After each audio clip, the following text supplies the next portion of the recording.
Pues, muy Dale. buenas tardes. Les damos la bienvenida a todos y a todas. Estamos celebrando una vez más los 16 años de Antroposabores y sobre todo estamos celebrando el encuentro de tantas personas que han estado vinculadas a nuestra línea de investigación y de docencia en la Universidad Central. Estamos celebrando la amistad, estamos celebrando el afecto, estamos celebrando la epifanía que tuvimos hace 16 años, cuando estando en la Ciudad de México, descubrimos eso que se llama la antropología alimentaria y decidimos dedicarnos a trabajar en esa línea y de alguna manera hicimos de eso una misión de vida, de eso un compromiso también, no solo profesional y académico, sino también un compromiso de país, tomando en cuenta las circunstancias por las cuales atraviesa este país. Y siempre volver a México es volver a esa epifanía, es volver a ver los amigos, es volver a aprender de ellos, es revisar tantos libros, tantos artículos, es revisar, ir a los museos, es redescubrir cosas viejas que nos dicen ahora cosas nuevas y volver a ver cosas que no conocíamos. Y en esos descubrimientos descubrimos el festín del deseo hacia una antropología alimentaria. Y descubrir ese libro, empezar a leer algunas de los comentarios que sobre él se escribían y las reseñas que salieron, me llevó a querer conocer a su autor. Su autor, Ángel Méndez Montoya, es nacido en Mexicali, es bailarín, es coreógrafo, después se hizo filósofo, después se hizo teólogo y desde allí ha tratado de hacer ese diálogo entre la teología y el tema alimentario. Eh, Ángel, su tesis es este libro, El Festín del Deseo. A mí me resultó un texto demasiado sugerente, demasiado estimulante, un texto que me reconecta con la espiritualidad, pero me reconecta con la espiritualidad desde otra narrativa, desde, desde otra manera de establecer esa invitación a la vida que pasa por la invitación a la alimentación y al compartir, y por la invitación a la mesa. En sus páginas que comienzan con un tradicionalísimo mole mexicano, uno se consigue con muchas imágenes, con muchos personajes, con muchas narrativas, se consigue con la Esquivel, se consigue con el festín de Babette, se consigue con muchas cosas y sobre todo hay en, en ese texto una cosa muy importante, que es que allí está puesto toda la problemática compleja que vivimos hoy. Está el hambre no porque no haya que comer, sino el hambre por la desigualdad. Está la incapacidad de llegar todos a la mesa, está la exclusión, está la falta del cuerpo, está la dificultad para entender el hambre y la saciedad, el deseo y el placer como un tema que tiene que ver con el alma, pero que también tiene que ver con el cuerpo. Allí están muchas cosas, está el problema ambiental, está el cambio climático, muchas cosas que nos invitan y que nos seducen. Así que, bueno, los dejo con él. Para todos ustedes, me siento realmente muy feliz de poderles presentar al profesor, teólogo y doctor Ángel Méndez Montoya. Bienvenido, está usted en casa, profesor. Muchísimas gracias. Es un gran honor estar aquí entre todos ustedes y poder compartir algo que es una fascinación, una pasión, una, un lenguaje, una forma de comunicación y expresión tan importante para mí y también tan importante para el ser y quehacer teológico. Eh, Entonces, lo que quisiera hacer aquí es compartirles un poco desde mi campo de estudio, que es la teología filosófica, y poder responder a esta pregunta que lanzan ustedes mismos para la convocación de esta reunión. Voy a hacer una presentación de algunos minutos y después de eso quisiera abrir la mesa para poder dialogar y para poder tener un sentido de comensalidad a través de esa experiencia en el Internet.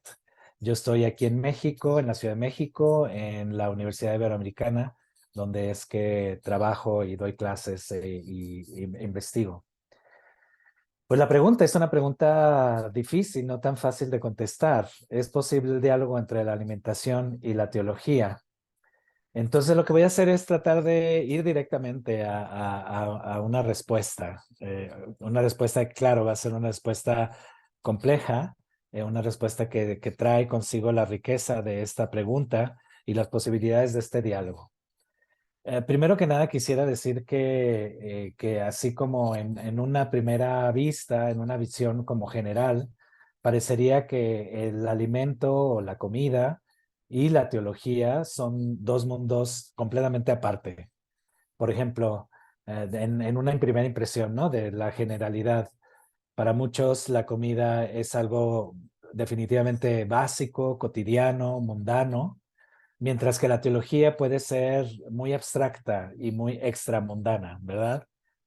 El alimento también es algo que es intrínsecamente corporal, algo muy carnal, mientras que la teología parece expresar una especie como de espiritualidad descorporizada, deserotizada.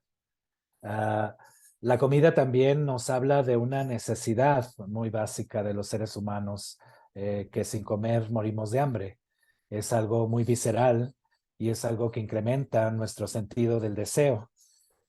Por otro lado, la teología llega a ser muy intelectual muchas veces y tiene muchas veces una sospecha hacia cuestiones que tienen que ver con el deseo.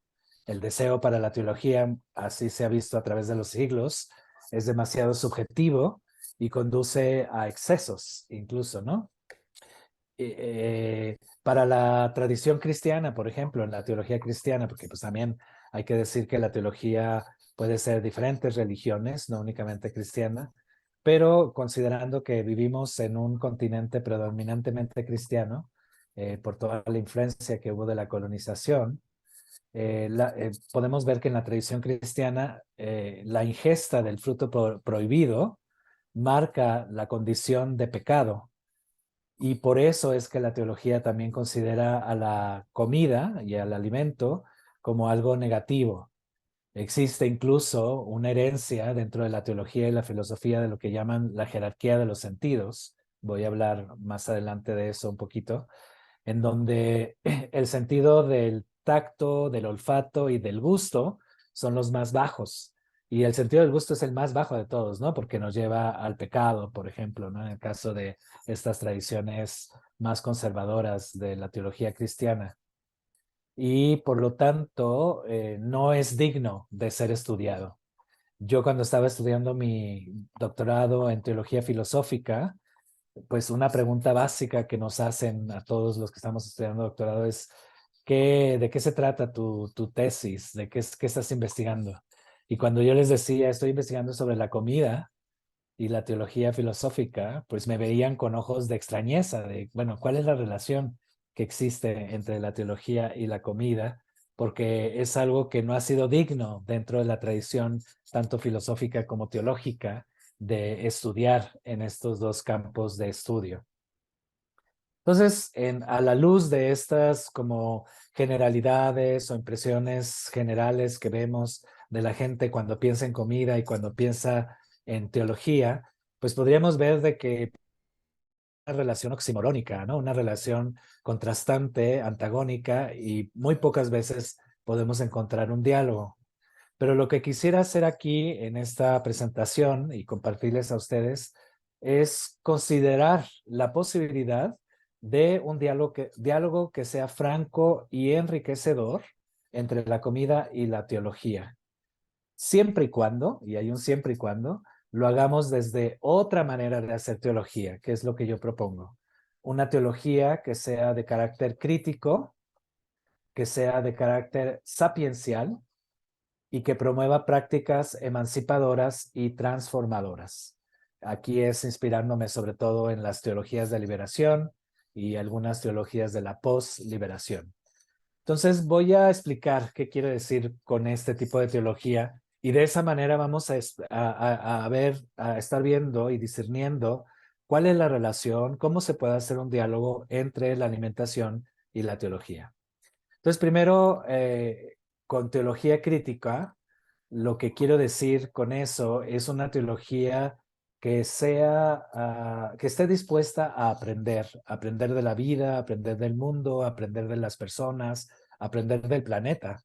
Regularmente cuando escuchamos la palabra teología o el concepto de teología, vemos exactamente lo contrario, ¿no? La teología es la maestra, la que enseña, la que habla, y aquí más bien lo que estoy proponiendo con una teología crítica es una teología que esté abierta al aprendizaje y que sea ella la que aprenda del mundo, de la vida cotidiana, de los cuerpos y del planeta. Entonces, de esa manera, la teología puede aprender críticamente de todas las expresiones y prácticas alimentarias, lo que llama una experta en antropología del alimento, Carol Cunningham. Ella le llama foodways en inglés, que son prácticas alimentarias o expresiones alimentarias, todo lo que se relaciona alrededor del alimento. ¿Por qué? Porque el alimento, estas prácticas alimentarias, son medios de significación, significan, transmiten significados y transmiten conocimientos, producen epistemologías. Entonces también la comida y las prácticas alimentarias nos pueden decir algo acerca de quiénes somos como sociedad, quiénes somos como seres humanos viviendo en un mismo planeta, y eso produce una forma de conocer, de saber acerca de nosotros mismos. Eh, Aquí, entonces, la teología no va a tratar de teologizar al alimento o a la alimentación o a la comida. No se trata de bautizarla o cristianizar a la comida o a las prácticas alimentarias, sino todo lo contrario. Más bien, de qué manera estas prácticas alimentarias, estas expresiones alimentarias, nos pueden ayudar a profundizar todavía más y a expandir, ampliar el imaginario teológico y el discernimiento teológico. Entonces aquí esta teología crítica que yo propongo es una teología que aprenda, que expanda sus horizontes de conocimiento a partir de una observación crítica y analítica y seria acerca de estas prácticas alimentarias o expresiones alimentarias. La teología entonces puede aprender mucho cuando reconoce que los alimentos son importantes. Primero porque los alimentos son sistemas de significación. El primer sistema que significa los alimentos es que somos seres hambrientos. Es algo muy básico que nos une a todos, no importa cuál sea tu nacionalidad, tu religión, tu raza, tu género, tu sexualidad, tus posturas ideológicas. Todos somos unidos por esta misma realidad de que somos seres hambrientos. Desgraciadamente y muy tristemente, en el mundo actualmente estamos enfrentando una terrible crisis alimentaria. Existen 640 millones de personas en el mundo que padecen de hambre.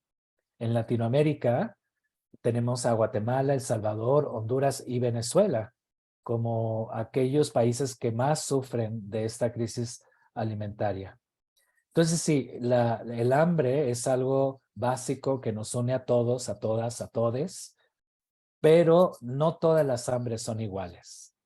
Eso sí podemos decir, aunque todos nos unimos ontológicamente, existencialmente, por esta condición de ser seres hambrientos, no todos sufren el hambre de la misma manera, por supuesto, ¿no? Hay cuerpos que importan y cuerpos que no importan por su situación de pobreza, de migración, de vulnerabilidad, de género muchas veces, ¿no? Lo que han llamado la feminización del hambre, de sexualidad. Muchas personas de la sexualidad diversa son expulsados y violentados por sus sociedades y también sufren una crisis alimentaria bastante fuerte por situaciones migratorias, por situaciones de discapacidad, de vejez o de infantes también que no tienen acceso al alimento. Entonces, hay cuerpos que importan y cuerpos que no importan. Por lo tanto, el hambre no es igual para todas las personas.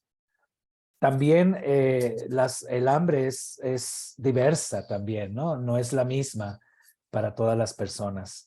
Existe el hambre material, lo más crudo que estamos viviendo, ¿no? Como les estaba diciendo, con esta crisis de 640 millones de personas que padecen de hambre en el mundo. Pero también existe un hambre afectiva.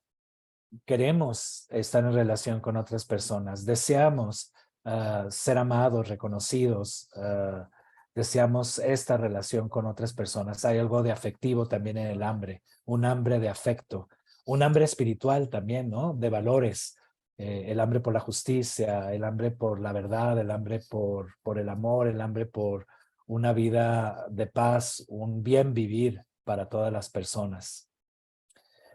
El hambre expresa entonces un sentido de relacionalidad. Es el hambre por el pan, en el sentido simbólico de comida, pero también el hambre por la otra persona, por el otro. El otro también se convierte en pan para nosotros. La comida entonces, como sistema de significación, nos habla de un paradigma de relaciones. La comida es relacionalidad. Significa y tiene una cuestión de significación que significa todas nuestras hambres, todos nuestros deseos, el apetito, y por lo tanto muestra y significa también nuestras carencias. Carecemos del otro y por lo tanto deseamos del otro. Y nuestras dependencias, ¿no? No podemos sobrevivir por nosotros mismos, necesitamos de las otras personas. Y el hambre y la comida nos habla de este sistema de relacionalidad. Eso por un lado más negativo, pero también por el lado más positivo de estas relaciones de significación es que significan nuestro sentido de interdependencia, de que somos seres interdependientes y que para sobrevivir y para tener comida necesitamos los unos de los otros. Es la posibilidad también a través del alimento y las prácticas alimentarias de crear lazos de humanidad, de hermandad, de sororidad y de comensalidad. Es el deseo del deleite a través de la comida, ¿no? De simplemente por deleitarnos, por hacer fiesta, por vivir sabroso, vivir sabrosamente. Y también en la cuestión de las religiones diversas de todo el mundo, podemos ver que también hay un aspecto de relacionalidad y de significación en la comida que es profundamente litúrgico y hay algo sagrado en los alimentos. Casi todas las religiones del mundo tienen una experiencia y unas prácticas alimentarias, ya sea como ayuno, prácticas de ayuno, pero también como prácticas de banquete, de fiesta, de celebración, para relacionarse no únicamente a través de los alimentos con las personas, con la sociedad, sino también con el planeta y también con los espíritus, con las divinidades, con dioses y diosas en las diversas religiones. Entonces hay también un sistema de significación de las comidas que es relacional y que esta relación es con lo sagrado, con lo trascendental. Eso lo vemos en la mayor parte de las religiones. En este sentido de significación, también vemos que las comidas transmiten y transforman los significados. Hay una primera transformación de la comida que se da en nuestro cuerpo, en la forma más material.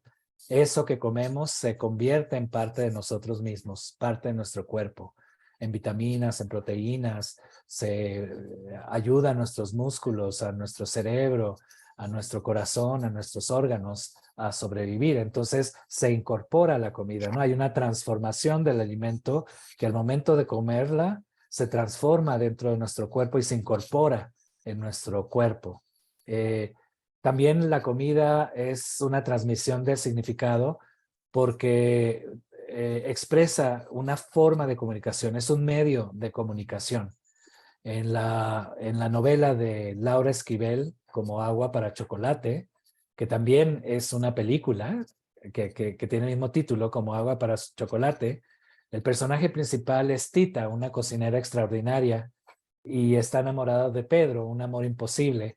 Y la única forma en la que ellos se pueden unir es a través de la comida que prepara Tita con tanto amor.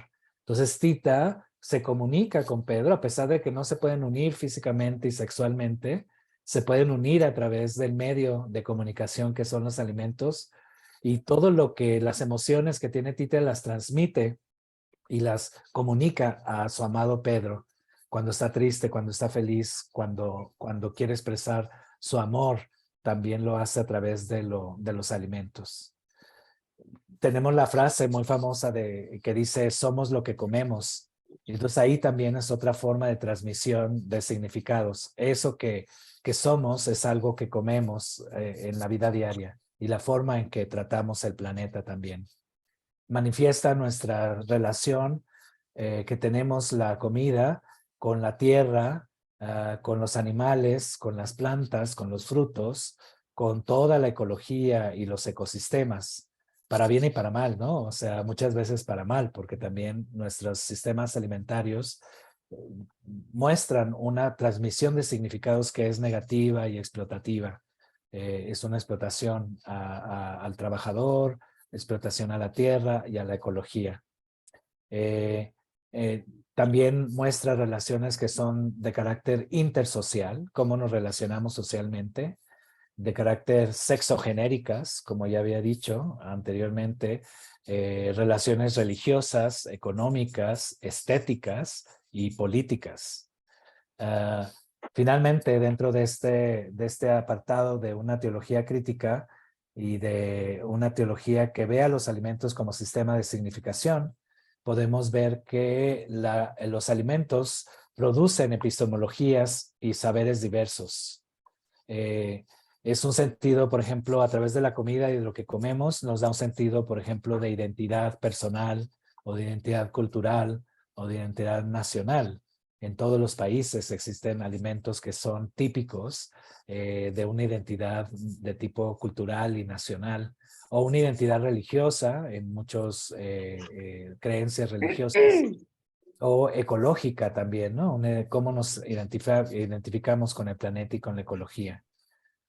Transmite también y transforma las tradiciones. Nosotros, cuando seguimos ciertas recetas, seguimos una tradición del pasado, pero también tenemos la capacidad de transformarlas para poderlas transmitir hacia el futuro. La comida puede ser también producción de epistemologías y saberes diversos por su estética. La comida también es un arte, ¿no? La gastronomía como un arte, como una expresión estética, un arte del deleite, pero también no únicamente estética, sino también ética, porque nos dice algo acerca de la necesidad de ser responsables hacia la humanidad y hacia el planeta. Entonces, en todos estos sentidos de significación de la comida, podemos ver que una teología crítica puede aprender al hacer un diálogo con las prácticas alimentarias y expresiones alimentarias, puede aprender algo y ampliar el horizonte teológico. Entonces eso es como un primer apartado, ¿no? Desde una teología crítica. El segundo categoría es desde una teología sapiencial. La palabra sapiencia viene del verbo sapere en latín, que significa saber, pero también sabor, saborear. Entonces hay una relación muy íntima entre la sabiduría como una forma de saber, pero también una forma de sabor, de tener un sabor de las cosas. Vemos también en una teología sapiencial puede aprender algo de la comida en tanto que la primacía del cuerpo. El cuerpo es importante. Y eso es algo difícil para la teología, porque la teología durante muchos siglos ha condenado el cuerpo, lo ha considerado como algo de culpabilidad, de pecado, de muerte, de finitud, y lo considera como algo subordinado, como algo negativo. Entonces hay que recuperar, eso le enseña a la teología cuando aprende y estudia los alimentos y las prácticas alimentarias. La teología puede aprender de la primacía y la importancia del cuerpo y recuperar una vez más el lugar del cuerpo dentro del ser y quehacer teológico. porque ya había dicho anteriormente, ¿no? Cuando mencionó de la jerarquía de los sentidos, en esta tradición tanto filosófica como teológica de muchos siglos, venimos arrastrando una tradición que considera al sentido de la vista y el sentido auditivo como los más excelsos y los más importantes y los más objetivos de los sentidos corporales, mientras que el sentido del olfato, del tacto y del gusto son los más bajos. Y sin embargo, cuando estaba yo estudiando el tema de la teología y el alimento, me di cuenta en la historia de la teología que no siempre ha sido el caso que se sigue esta tradición. De hecho, Santo Tomás de Aquino, en los tiempos medievales, él utiliza el caso de la Eucaristía como un ejemplo en el cual, a través de la Eucaristía, que es una forma muy íntima de tacto, porque es llevar la comida, la ingesta de Dios al cuerpo, entonces un sentido muy radical, muy intenso de tacto, de tocar a Dios, pero no solamente tacto, sino de degustación también, del sentido del gusto, porque es literalmente hacer una ingesta en la cual se vuelve parte de ti, eso que comes, que es Dios, digamos, en este imaginario cristiano, y así lo decía Santo Tomás de Aquino. Aquí el sentido del gusto es el que se vuelve primordial y el que guía al alma y al intelecto hacia el encuentro más intenso con Dios, lo que llamaría una visión beatífica, o yo llamaría una degustación beatífica, ¿no? La experiencia más intensa de unidad y de intimidad con Dios. Entonces también ahí Santo Tomás de Aquino aprendió a partir de la comida y a partir de su estudio de la Eucaristía la primacía del cuerpo y la importancia del cuerpo como algo que incluso guía al intelecto y al alma para el encuentro con Dios. Otra cosa también es cuando me preguntaban a mí y qué relación hay entre la comida y la teología, yo me di cuenta que era necesario hacer un análisis bíblico de las narrativas bíblicas, porque en el pensamiento cristiano es fundamental un conocimiento del mensaje de Dios a través de la Biblia y un conocimiento que sea de manera crítica, analítica, sistemática, ¿no? Para aprender las complejidades del mundo bíblico. Y cuando me di a la tarea de explorar dónde está la comida en la Biblia, me di cuenta que es central en la Biblia. Desde el Génesis, que es el primer libro de la Biblia, donde aparece un paraíso extraordinario, donde aparece también la ingesta del fruto prohibido, vemos que está la comida desde el principio de la creación. Y luego también cuando Dios libera al pueblo de Israel de la esclavitud con los egipcios, salen de Egipto hacia la tierra prometida y claro, como iban en el desierto, sufren hambre. Y entonces Dios no es indiferente a esa hambre y les manda el maná. Entonces ahí también vemos una actitud de Dios que no es indiferente al hambre y que se comunica y muestra su amor y su cuidado de la humanidad a través de enviar el maná. Y luego también en el Antiguo Testamento podemos ver diferentes reglas y normas en torno a los alimentos, que después sería lo de las prácticas de kosher de los judíos, de la comunidad judía. Entonces el alimento también es muy central en las prácticas religiosas y en la vida cotidiana dentro del mundo hebreo y está presente en el Antiguo Testamento. Eh, Dios está siempre en el Antiguo Testamento preocupado por alimentar al pueblo y tiene reglas donde invita a la gente a que alimente a aquellos que tienen hambre, a los forasteros, a los migrantes, a las mujeres, a los ancianos, a las viudas, a los niños. Entonces ahí hay una preocupación también. Y luego hay una figura muy importante dentro de los libros sapienciales del Antiguo Testamento, donde aparece esta figura femenina de Dios, que es Sofía, la sabiduría de Dios. De nuevo, sapiencia, ¿no? Sapere.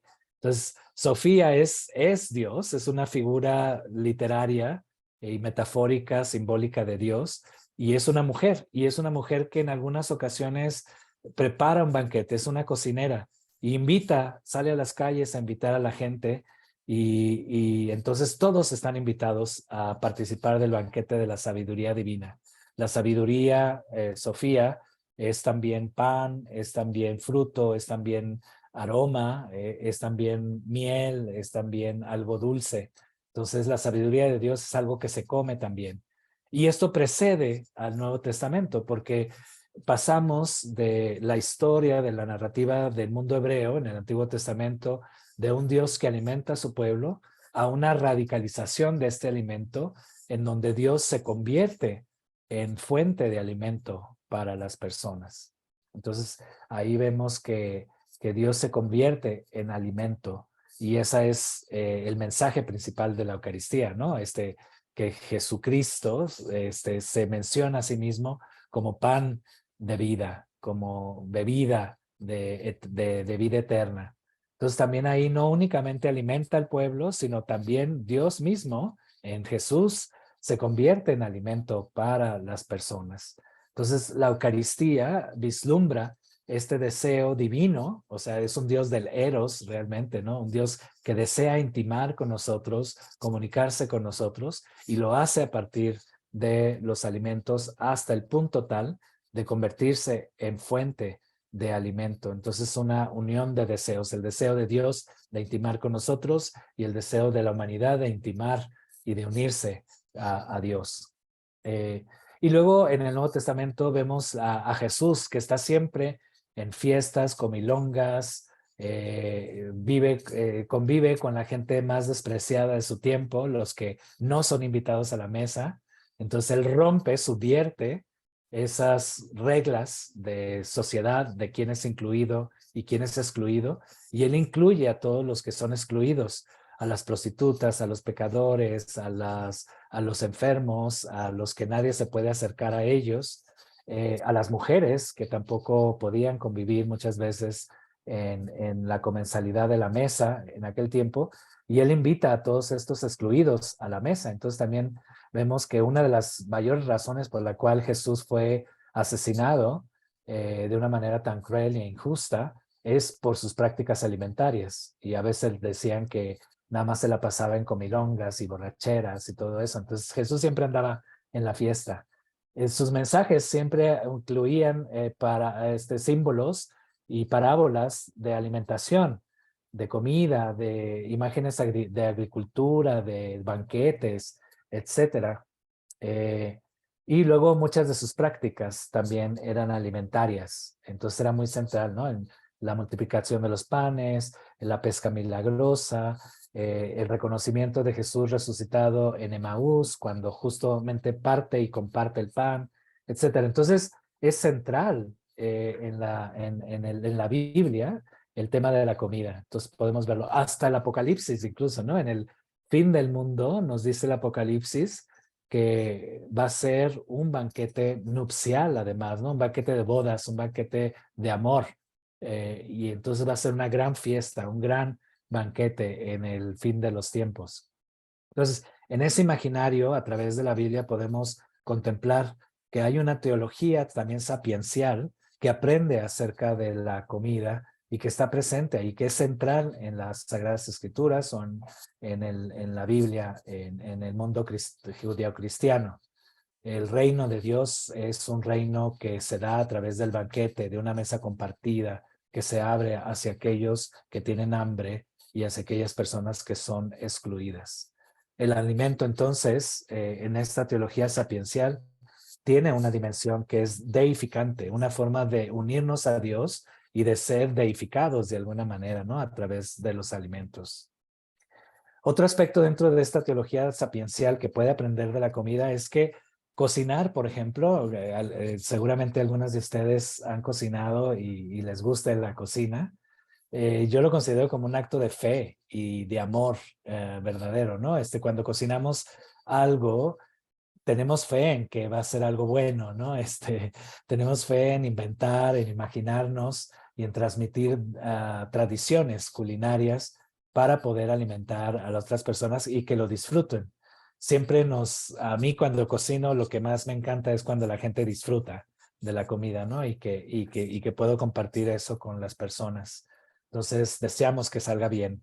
En México tenemos una oración popular que hacemos a San Pascual Bailón, que se supone es un imaginario folclórico, del folclore mexicano popular, muy interesante, muy hermoso, que es San Pascual Bailón, y a él se le reza un rezo cuando se está cocinando para que todo salga bien. Le decimos, Pascualito, Pascualito, mi santo Pascual Bailón, yo te pongo mi guisito y tú le pones el sazón. Entonces, sí hay un deseo también, ¿no? Hay una fe de que salgan bien los alimentos, un sentido de amor cuando cocinamos los alimentos también. Anhelamos también compartir. Cuando yo cocino algo, me encanta compartirlo. No es lo mismo que me lo coma yo solito y es más rico todavía, más delicioso cuando lo compartimos con las otras personas.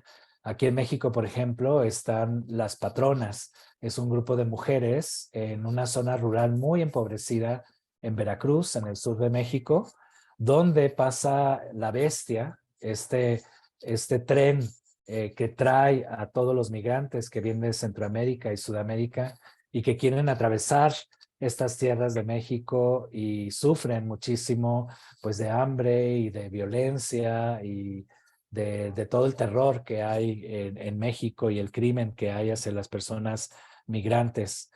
Y entonces estas mujeres en esta zona rural de Veracruz, en el sur de México, viven muy cerca de las vías del tren donde pasa la bestia con todos los migrantes todos los días.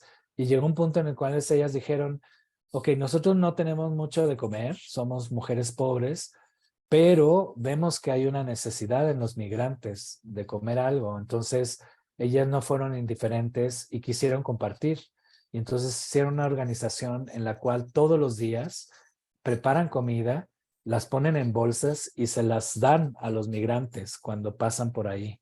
A veces se las tienen que aventar porque el tren no para, no hace parada ahí, y entonces las avientan y ellos las atrapan en el aire y entonces ahí ya tienen algo que comer, ¿no? Entonces también ahí vemos cómo hay un anhelo también de compartir en algunas personas en el mundo. No sé si ustedes han visto la película El Festín de Babette, una película muy importante donde la comida es central. Y Babette es una mujer que es una excelente cocinera y ella comparte todo su don de cocinar para esta comunidad en la que ella está viviendo. Incluso un día gana la lotería y todo lo que ganó de la lotería lo gasta en un excelente banquete que finalmente hace que esta comunidad se vuelva a unificar después de haber tenido problemas entre ellos. Entonces también Babette comparte generosamente su cocinaje, su don, su talento como artista, culinaria, como cocinera. Y, y le preguntan al final de esta gran comida que ella prepara, este gran banquete, le dicen, oye, Babette, tú gastaste toda tu fortuna de la que ganaste en la lotería y te vas a quedar pobre. Y entonces ella le contesta, no, un artista nunca es pobre, porque ella sabe que el arte siempre es sobreabundante, ¿no? Y no existe la pobreza en ese sentido para los artistas. Entonces, ahí también hay ese deleite, ¿no? Es un acto de fe, un acto de amor, un acto de generosidad y un acto de hospitalidad, que la comida también nos muestra actos y expresiones de solidaridad como una forma también de sapiencia, de saber y de saborear una generosidad y un don. Entonces ahí está también otra forma de aprender de la teología de los alimentos a partir de una teología que sea sapiencial. Y finalmente, la teología también puede aprender de los alimentos y hacer un diálogo con la alimentación desde una teología que sea verdaderamente emancipadora y transformadora. Entonces, aquí es la dimensión política y ética que tienen los alimentos en un mundo en crisis. Ahí nos habla acerca de la cuestión de observar todos los fenómenos de la comida como producción, distribución, consumo, que sean verdaderamente humanos, que sean justos, que sean equitativos, solidarios, responsables y transformadores. Entonces, aquí la teología puede aprender del alimento a partir de la realidad de esta crisis alimentaria, de los desafíos que vemos en el mundo acerca del alimento. Primero, desde el hambre en general, ¿no? Ya había hablado de los millones de personas que están sufriendo de hambre. También mencioné la feminización del hambre, ¿no? Que es una cuestión de género también y cómo las mujeres son las primeras más subordinadas que están sufriendo el hambre en el mundo.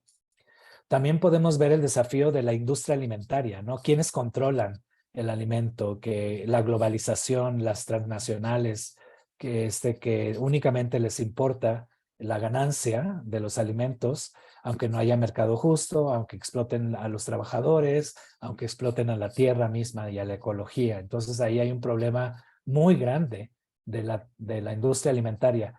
No es que falte comida, de hecho tenemos comida suficiente para alimentar a todo el planeta. Lo que falta es una equidad en la distribución, ¿no? No hay políticas de distribución ni éticas de distribución, porque mientras que unos países, muchos países y lugares en el mundo hay personas que sufren de hambre, en otros lugares del mundo hay desperdicio de la comida, ¿no? Se desperdician toneladas de comida que se van a la basura. Entonces también ahí vemos un desafío muy grande del cual puede aprender una teología para liberar, para transformar. Vemos también, como había dicho, la explotación, el exterminio, incluso la esclavitud de los trabajadores. Y no hay mercado justo, ¿no? Muchas veces estas grandes industrias, el Starbucks y los McDonald's y todas estas grandes industrias transnacionales y globalizadas esclavizan a los trabajadores y no les pagan de manera justa. Pero también destruyen los ecosistemas. Piensen, por ejemplo, en la comida animal, lo que estamos haciendo con los animales, la forma en que se trata, todo lo que está produciendo de contaminación también en el trato de los animales, los sacrificios a los animales que son verdaderamente inhumanos, pero también el reino vegetal, cómo se está explotando, cómo explotamos el agua. El agua es uno de los grandes problemas que estamos enfrentando actualmente y va a ser uno de los primeros problemas que va a crear verdaderas crisis humanitarias, ¿no? La falta de agua o las inundaciones también, ¿no? Que crea migraciones, que crea hambre, que crea pobreza también. Y de nuevo, las industrias que son predadoras y que controlan el agua también y la privatizan el agua. Nestlé, Coca-Cola, las cervecerías, por ejemplo, privatizan el agua y no la distribuyen entre todas las personas. O la forma en que tratamos el aire, por ejemplo, ¿no? Toda la contaminación del aire que se da en la transmisión, en el viaje de la comida que va de un lugar a otro, ya sea por coche, por tren o por avión también, ¿no? Entonces ahí también el aire está sufriendo también de esta explotación. Y la tierra en general, ¿no? Nuestra madre tierra también sufre de esta explotación voraz de parte de los seres humanos y especialmente de estos sistemas de industria privatizados. Entonces sí hay una política y una economía del alimento y cuando pensamos en el alimento del futuro, sí nos enfrentamos ante un desafío muy grande, ¿no? ¿Qué va a pasar con la comida del futuro? Actualmente hay ciencia, tecnología que está tratando de pensar qué va a pasar en el futuro y hay comida in vitro o comida en 3D o transgénicos, etcétera, que en sí mismo también trae consecuencias éticas y ecológicas que también tenemos que preguntarnos. Hay una provocación teológica también aquí en esta teología emancipadora y transformadora, sobre todo cuando Jesús se identifica con las personas más pobres y las personas más necesitadas. Les dice, tuve hambre y me dieron de comer, tuve sed y me dieron de beber. Y entonces le preguntan, ¿cuándo te vimos hambriento? ¿Cuándo te vimos sediento? Y él dice, lo que hicieron a estos otros, a la gente que tiene hambre, a la gente que tiene sed, me lo están haciendo a mí mismo. Entonces ahí hay una provocación teológica, ¿no? De la necesidad, de la invitación a dar de comer a los hambrientos y dar de beber a las personas que tienen sed. Quisiera yo decir muy brevemente, poner como un ejemplo de esta posibilidad emancipadora y transformadora del alimento y que es política a la vez, con una experiencia que vi un grupo de mujeres trans en la Ciudad de México. Se llaman las muñecas tiresias. Ellas tienen una casa que es un refugio, donde ellas hacen un refugio para todas las mujeres trans que sufren de transfeminicidios, de violencia, de odio, y entonces muchas veces están sin casa. Y entonces crearon este lugar, que es un lugar de refugio, donde se refugian las mujeres trans cuando viven violencia, odio y no tienen casa. Entonces ahí encuentran un lugar de casa. Durante la pandemia, en el 2020, aquí en México, hubo muchas personas que fueron expulsadas de sus casas por diferentes razones. Y muchas de ellos fueron personas de la comunidad LGBTI, que son muy discriminadas en México, y muchas de ellas eran trans.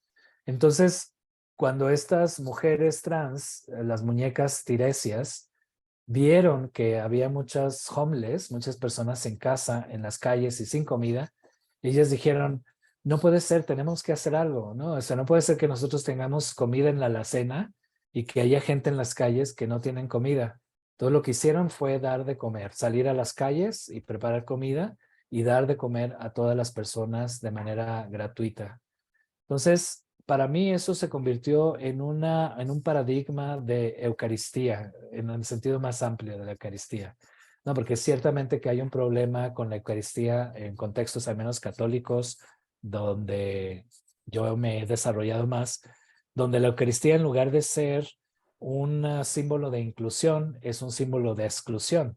Mucha gente no puede participar de la Eucaristía por su situación, que son divorciados, que son de la comunidad LGBTI y por una serie de razones, ¿no? Entonces, en lugar de ser un banquete de inclusión, la Eucaristía es un banquete de exclusión. Entonces está haciendo algo totalmente diferente al mensaje.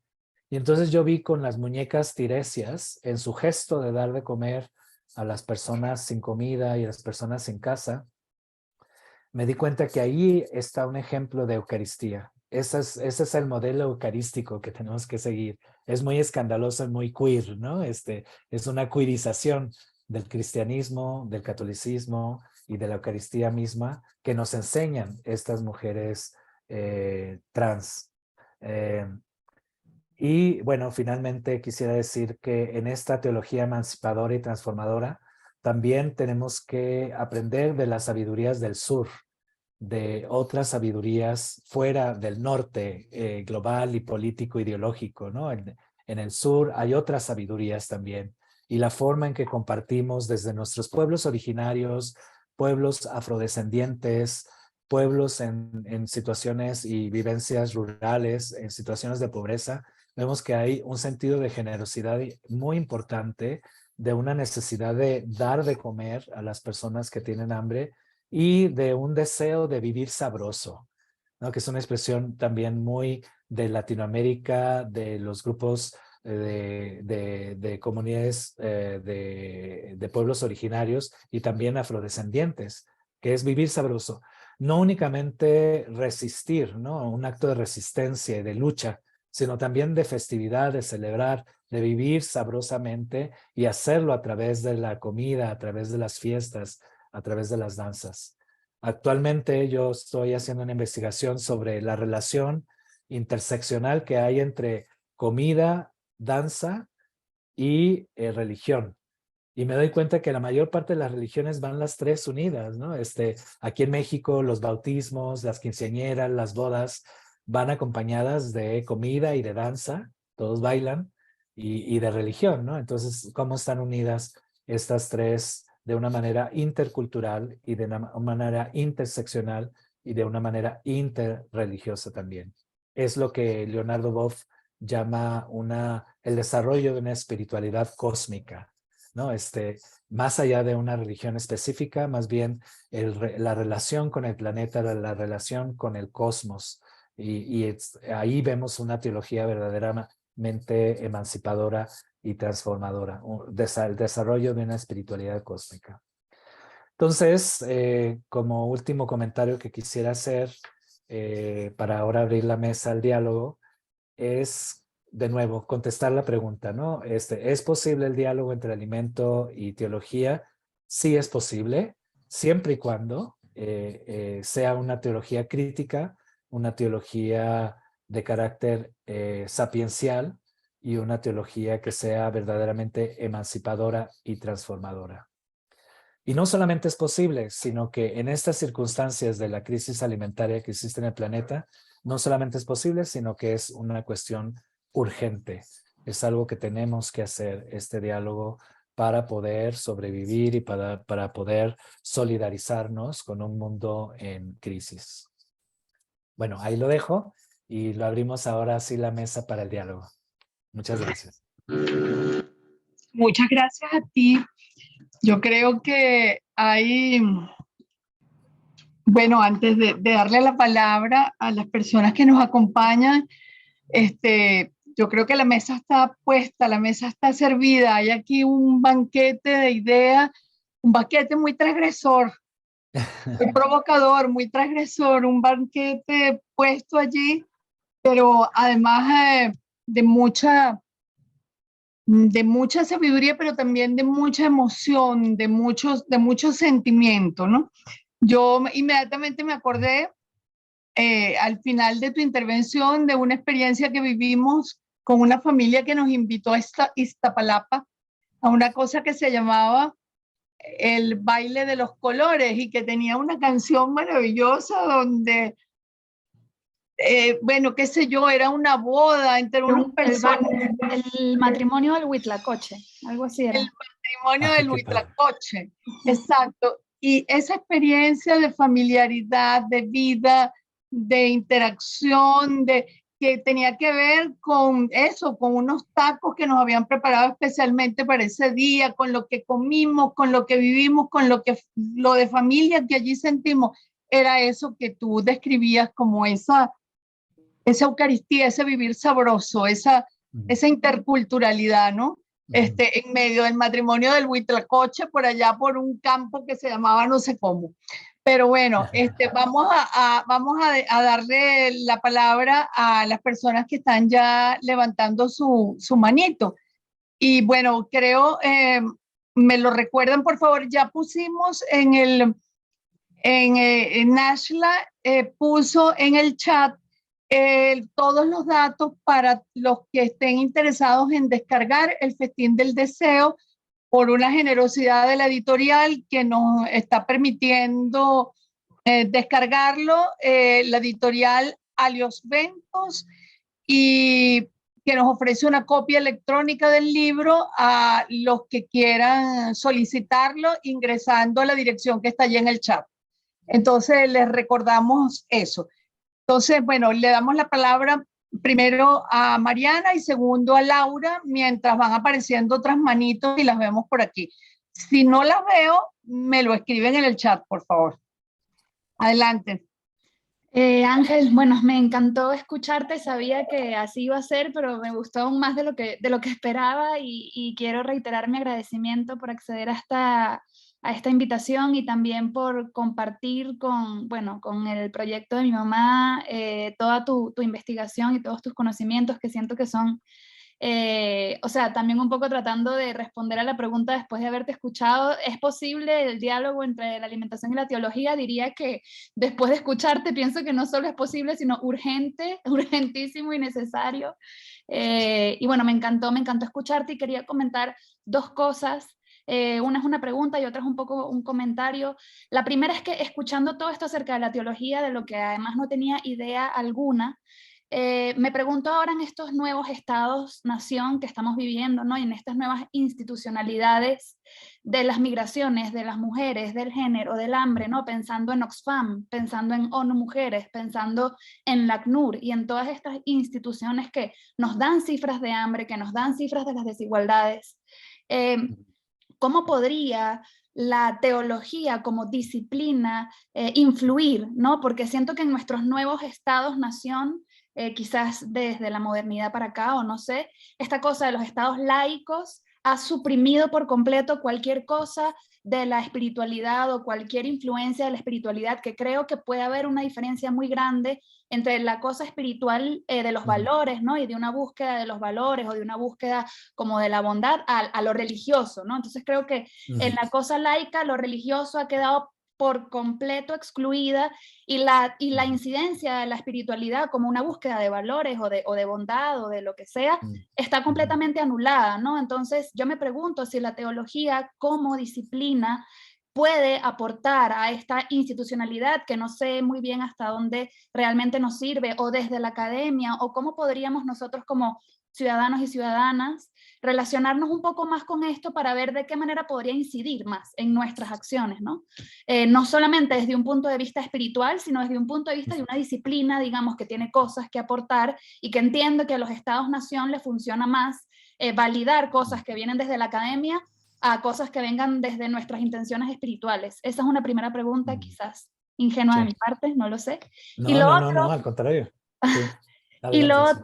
Sí. lo otro es que mientras te escuchaba hablar acerca de la teología emancipadora, de la nueva Eucaristía y de esta nueva forma de compartir comida, pensaba en una labor importantísima que hace Nashla, que está aquí, que es parte de Antroposabores y que está aquí en la llamada, y que me gustaría que de repente ella te lo compartiera, muy parecido a lo que comentabas acerca de la Casa Tiresias, pero en el contexto venezolano. Ella lo hace con profesores de las universidades públicas, especialmente la Universidad Central de Venezuela, que están, bueno, por los problemas de presupuesto y de hiperinflación y de poco cuidado que ha existido de parte del gobierno y del Estado para igualar sus sueldos. Ellos están en fase de desnutrición y hay muchas muertes por desnutrición y por hambre, y Nashla se ha encargado de llevarles comida, de recolectar comida, y me gustaría que también hubiese, que ella interviniera y te lo comentara, porque siento que tiene mucha relación con estas nuevas formas de Eucaristía que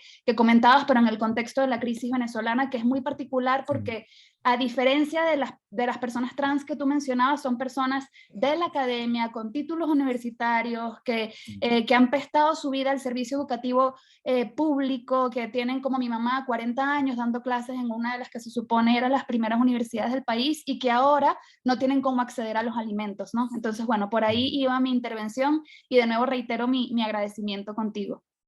Muchísimas gracias, Mariana. No, nada ingenuo a tu pregunta, al contrario, ¿no? Ángel, Es bastante, sí. vamos pasando de una en una, ¿prefieres? Sí, porque si no se me va a olvidar y con mi Alzheimer's, Nada de eso. Ok, entonces ya está. preparada el bate, Sí. Laura, preparada el bate. Ok. Sí, sí, sí, voy a tratar de ser breve, pero muchas gracias por la pregunta, Mariana. Excelente pregunta. Eh, bueno, sí, el problema es que también la teología ha sido por muchos siglos muy opresora y ha sido uno de los lugares de la colonización, precisamente, ¿no? O sea, literalmente viniendo de todo el impulso colonizante que recibimos de la teología cristiana dentro de estos continentes de Abya-Yala, ¿no? Que después le hemos llamado Latinoamérica y el Caribe. Entonces, sí es cierto que hay una sospecha, y yo puedo entender mucha gente que cuando le dices teología se pone así, se asusta porque dice, no, no, no, qué horror, ¿no? O sea, después de todos los efectos de la colonización, lo último que quiero saber y escuchar es algo de teología, ¿no? Entonces piensan como en endoctrinamiento o en una especie de este proselitismo religioso, y muchas veces de carácter fundamentalista, ¿no? O sea, hay grupos, no solamente católicos, sino también cristianos en Latinoamérica que son extremadamente conservadores, ¿no? Es una especie de neoconservadurismo y neofundamentalismos que están dañando muchísimo a la gente y que impide entonces poder hacer una teología de impacto y de relevancia y de verdadera transformación. Entonces, lo primero es una crítica más deconstructiva hacia la teología misma, ¿no? ¿De qué teología estamos hablando cuando hablamos de teología? Y por eso es que yo quise enfatizar en esta charla en particular a qué tipo de teología me refería, ¿no? Una teología crítica, una teología sapiencial, una teología emancipadora y transformadora. Entonces, eso es lo primero, ¿no? Que la teología tiene que criticarse a sí misma para deconstruir esos poderes de colonización, de explotación, heteropatriarcado, y discursos de odio y de exclusión hacia otras personas. Entonces, una vez que desconstruimos, vemos que la teología también puede reconstruirse y puede ser relevante para el mundo actual y para la crisis alimentaria que estamos viviendo, ¿no? Para recobrar una vez más el sentido del cuerpo que ha sido tan castigado dentro de la teología. El sentido del eros, ¿no? Del deseo también, ¿no? Porque yo dije que Dios en esta visión del eros es un Dios del deseo, ¿no? Que ama radicalmente y que ama a todas las personas, no pone diferencias. Entonces, ahí también hay otra forma en la cual se puede reconstruir la teología y la cuestión de lo sagrado de los alimentos, y de diferentes teologías y de diferentes religiones, donde el alimento es algo sagrado. En la iniciativa que lanzó Lula en sus tiempos en Brasil, hicieron un grupo que se llamaba Cero Hambre, y entonces, o Hambre Cero. Y entonces eran líderes religiosos que se unieron de todas las religiones para responder a esta crisis humanitaria y planetaria que tiene que ver con el hambre. Y entonces decían ellos, como una cosa que los unía a todas las religiones es, vivir sin comida es vivir sin Dios. Y cuando compartimos la comida, compartimos a Dios.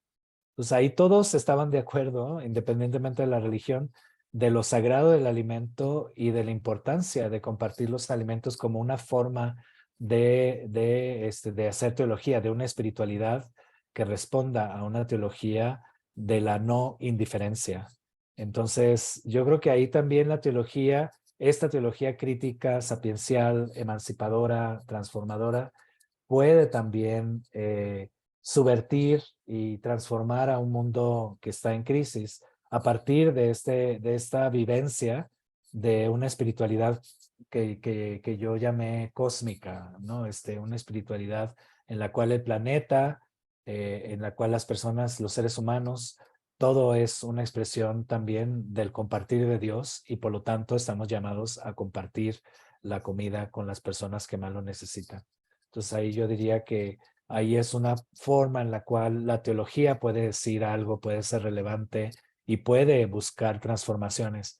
A veces las transformaciones tienen que ser a nivel macro, haciendo y exigiendo a nuestros líderes del Estado-Nación, de los gobiernos, a hacer políticas alimentarias que realmente preserven la posibilidad de una soberanía del alimento, por ejemplo, ¿no? De que todas las personas en el mundo tengan algo que comer. Y entonces crear a nivel macro estas políticas nacionales e internacionales que posibiliten el acceso a la comida para todas las personas. Entonces ahí está ese aspecto de también a nivel macro, pero también a nivel micro, que parece que son insignificantes esos cambios, pero es preguntarnos cómo nos relacionamos nosotros con nuestras prácticas alimentarias, si realmente son justas, si realmente son equitativas, si realmente son éticas, si realmente podemos apoyar a comer alimentos que sean más locales, apoyar a las personas más de locales que transnacionales, y crear un mercado que sea justo, ¿no? Que sea a partir de cosas que se dan alrededor en las localidades, la forma en que tratamos el agua, la forma en que tratamos los alimentos, etcétera. Preguntarnos de dónde viene la comida que llega a nuestro plato, y hacer un ejercicio de reflexión y decir, ¿dónde compro los alimentos? ¿De dónde vienen estos alimentos? ¿Cómo son transportados? El transporte del alimento, ¿cómo llegaron ahí? De si es un mercado justo, si están pagando los trabajadores del alimento lo justo, si están explotando a la naturaleza o no. Entonces, todo eso, ahí podemos nosotros ser sujetos de cambio. Y entonces también eso es un aspecto teológico también, donde la teología puede impactar de manera positiva, porque nos enseña a una especie como de conversión, ¿no? Convertirnos a esta acción humanitaria. Esta acción humanitaria que se puede dar desde nuestra casa, desde nuestra familia, nuestras escuelas, nuestras comunidades. Desde ahí podemos crear estas transformaciones que parecen micro, pero que a la larga también crea una conciencia humanitaria y planetaria y finalmente una espiritualidad de esta espiritualidad cósmica de la que estaba hablando. Y qué bueno que me dijiste de Nashla, porque aquí sí me encantaría que ella compartiera algo acerca de lo que están haciendo y aprender más, ¿no? De estas narrativas y historias también de compartir y de hospitalidad. Gracias. Creo que vamos a continuar con Laura y después le damos la palabra a Nashla para que tenemos a Laura y a Lalo. Entonces le damos la palabra a Laura y preparado al bate, Lalo. Sí, pues muchas gracias, Ocarina, muchas gracias a Antroposabores por este banquete de reflexión sobre los alimentos. Muchas gracias, Ángel. Pues me quedan muchísimas reflexiones e ideas. Este diálogo que podemos entablar, antropología con teología, dos áreas que han sido muy vinculadas a la colonización y que en este momento podemos aportar a ese cambio, a esa transformación, a esa emancipación. Me emociona mucho poder entablar un diálogo con otras disciplinas y buscar otras formas de hacer estudios, investigaciones más comprometidas, yo llamo una humildad académica, un sentido de dar a las personas con las que trabajamos, a nuestros interlocutores, de buscar un bien general, más allá de éxito académico y otro tipo de cosas. Entonces me emociona mucho todo lo que comentaste y en este sentido, pues podemos sumar fuerzas para dar cuenta de procesos que están quitándole las cosas a las personas, este extractivismo que se da a través de los megaproyectos, toda esta manera de quitarle sus conocimientos. Y en el caso de México, pues sabemos que la alimentación, la comida, las cocinas, pues han sido, les han extraído su conocimiento, sus ingredientes, y que se les da un maltrato a los poseedores de estas tradiciones, ¿no? Y no es, pues no es gratuito, y además es muy grave que precisamente los lugares más ricos en cuanto a cultura, en cuanto a naturaleza, sean también los lugares más pobres y donde hay hambre. Entonces, pues me emociona muchísimo y quiero preguntarte si ustedes si tienen un proyecto o están colaborando en un proyecto donde se pueda dar esta reflexión sobre cómo enfrentar la cuestión del hambre. No nada más el hambre física, sino incluso el hambre, pues no sé si llamarle espiritual, emocional, toda esta crisis de valores que estamos viviendo y que nos ha llevado pues a donde estamos, este gusto por el consumo, el pensar que nuestro valor está en función de lo que podemos consumir y ver a todo como mercancía, incluso los seres vivos, como nos comentabas de los animales o las plantas, ¿no? Pues muchísimas gracias y me gustaría mucho saber si están en esto de algún proyecto y Sí, si nos podemos sumar. sí, gracias, Laura. Bueno, un comentario de lo que estabas diciendo es esta necesidad de cuando estudiamos los alimentos hacerlo de manera interdisciplinar, porque no hay un solo aspecto que pueda universalizar todo el conocimiento acerca de los alimentos, ¿no? O sea, cuando ves el aspecto de nutrición, luego te salta el aspecto de la cultura, y luego te salta el aspecto ecológico, y luego el político, y luego el económico, y luego el social, y luego entonces es una cosa compleja y por lo tanto requiere cuando estudiamos los alimentos una actitud interdisciplinar, ¿no? Que tú dijiste de humildad, de aprender de otras disciplinas y ver de qué manera podemos enriquecer más nuestras sabidurías en torno al alimento a partir de este diálogo con otras disciplinas. Incluso literatura, ficción, cuentos, no sé, himnos populares, toda una serie de cosas recetas, cine, etcétera, que nos dicen algo acerca de la complejidad y la riqueza que es el alimento. Entonces, yo cuando estaba estudiando desde la teología, las cuestiones del alimento, me di a la tarea de que no había de otra más que hacerlo de manera interdisciplinar. Entonces tuve que leer literatura, ficción, ver películas, ver recetarios, ir a visitar otras culturas, aprender de las formas y sus tradiciones, etcétera. Entonces, ese es un primer comentario que quisiera hacer respecto a esta necesidad de estudiar interdisciplinarmente la comida para enriquecernos más intertextualmente, ¿no? Porque también la comida son textos, son textualidades. Entonces, aprender de estos diferentes textos que hay acerca de la comida. Es importante también otro comentario, la cuestión de la descolonización de nuestros saberes. Y entonces cuando nos acercamos hacia la comida y desde un punto de vista de lo religioso, es importante que lo hagamos desde un punto de vista descolonial, de tomar en cuenta la herida colonial que no ha pasado, o sea, estuvo la época de la colonización hasta el siglo XVII o algo así, para cuando ya el siglo XVIII y XIX los países que pertenecían al imperio en Europa, aquí en Latinoamérica se independizaron y entonces se crearon repúblicas y gobiernos autónomos de Estado-nación, pero eso no terminó con la fuerza de la colonialidad del poder, la colonialidad del heteropatriarcado, la colonialidad de la explotación del planeta, la colonialidad de los saberes de la epistemología y la colonialidad del ser, ¿no? Unos seres son más importantes que otros, incluso hay experiencias infrahumanas, ¿no? Entonces también hay una colonialidad, y lo seguimos haciendo, ¿no? O sea, seguimos con una colonialidad. Entonces, desde el punto de vista de la comida, es necesario verla desde un punto de vista descolonizante, en la cual podamos evitar todos estos problemas de colonización del alimento y de las prácticas alimentarias y de la misma religión, para entonces buscar modelos de transformación y que pueda incluir otras sabidurías, las sabidurías del sur, como dice Boaventura de Sousa Santos, la sabiduría de los pueblos, que nos pueden decir más muchas veces que todos estos modelos modernos, científicos, eurocéntricos, blanqueados y masculinizados. Entonces, yo creo que eso es importante como comentario.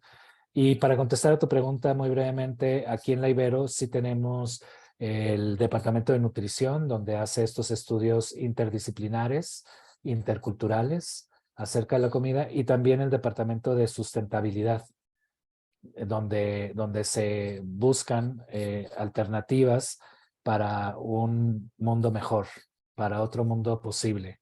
Entonces sí existen iniciativas aquí en la Ibero, y luego fuera del Ibero también, pues en la Ciudad de México, pues están los antropólogos del alimento.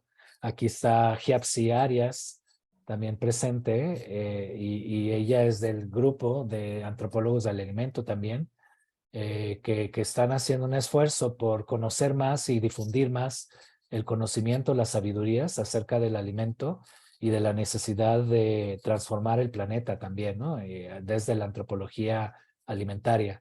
Entonces también hay grupos de estas iniciativas y hay ONGs, diferentes ONGs que están también colaborando en formas y respuestas a esta crisis alimentaria y del agua también y ecológica que estamos viviendo actualmente.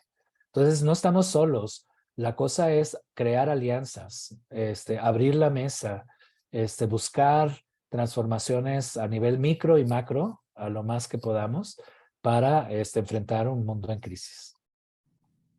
Gracias por tu intervención.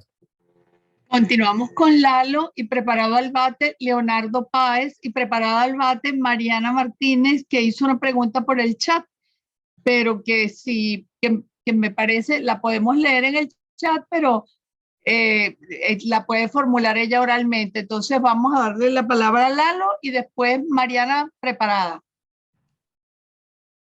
Ok. Sí, buenas tardes a todos y todas.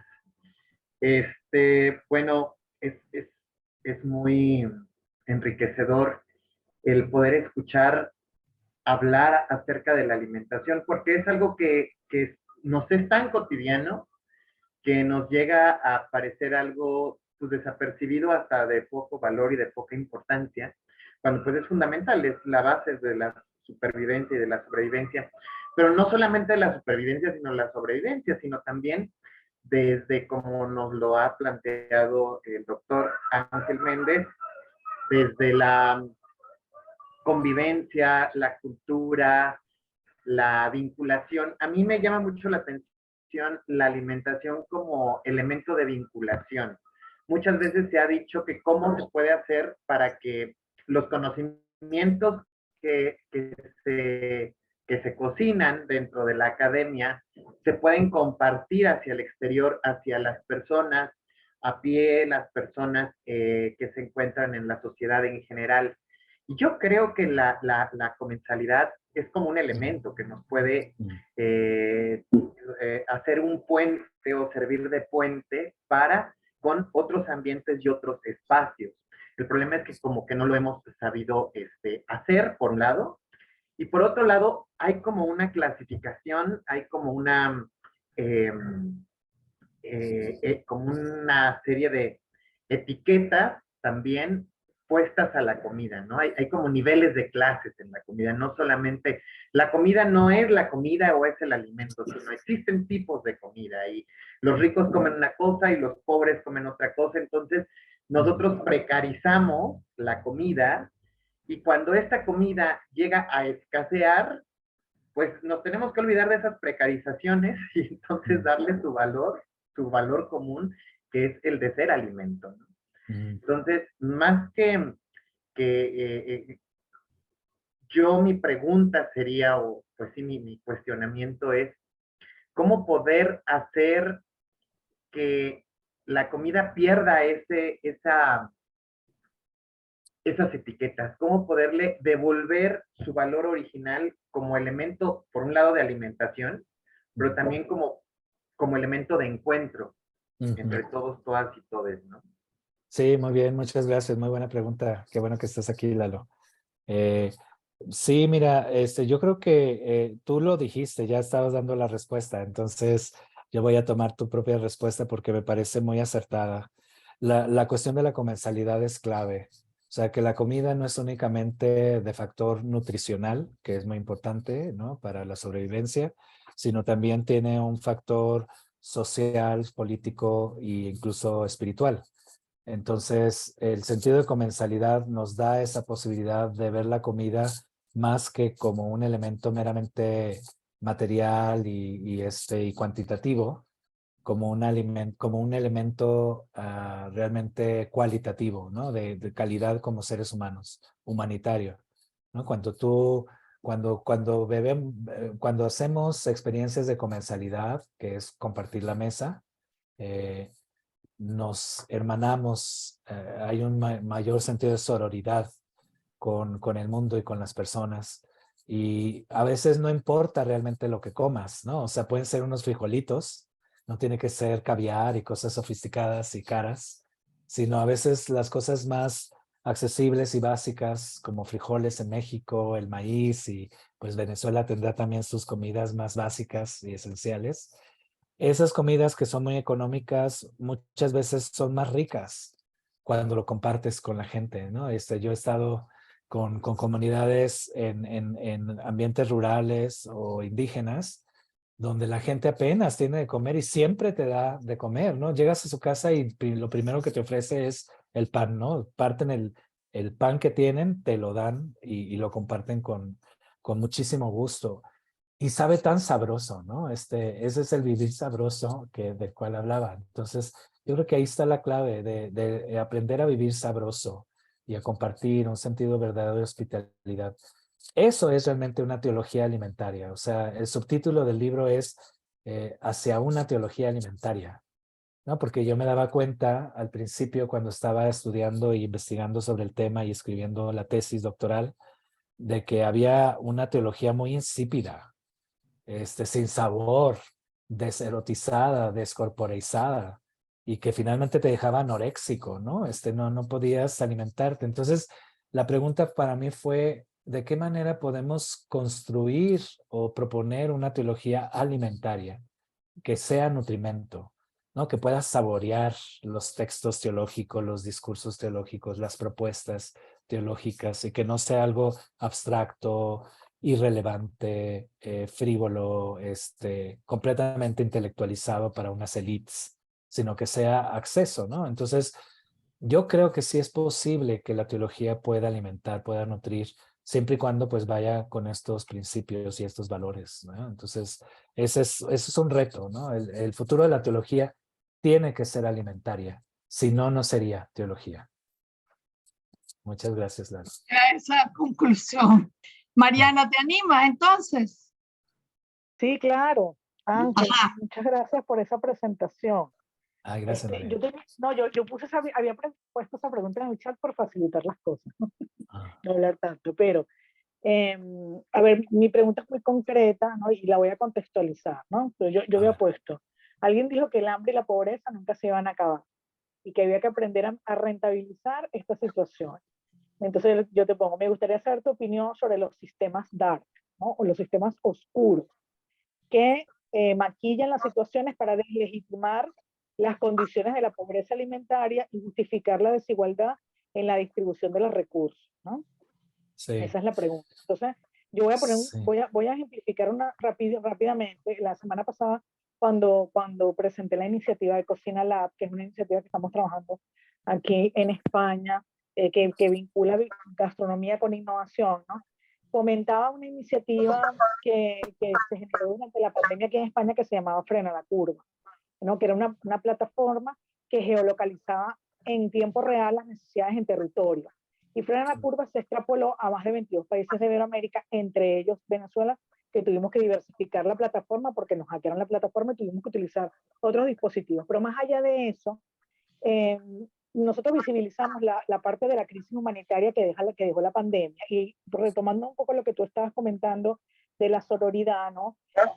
Uno de los elementos que se subió a ese mapa son las comunidades que se comenzaron a generar en todos los países donde estaba en funcionamiento Frena la Curva, justamente para dar alimento a las personas que se comenzaban a quedar sin recursos, ¿no?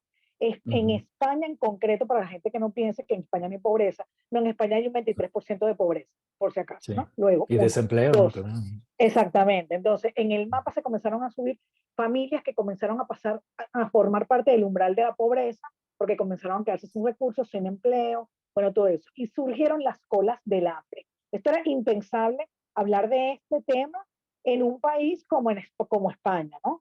Entonces, bueno, las colas del hambre, ¿qué es, no? Bueno, las colas del hambre son las personas que no pueden ya, los recursos no le dan para comprar comida. Se comenzaron a generar unas comunidades de apoyo y de autoayuda que fundamentalmente están formadas por personas inmigrantes. Que esto es relevante decirlo, ¿no?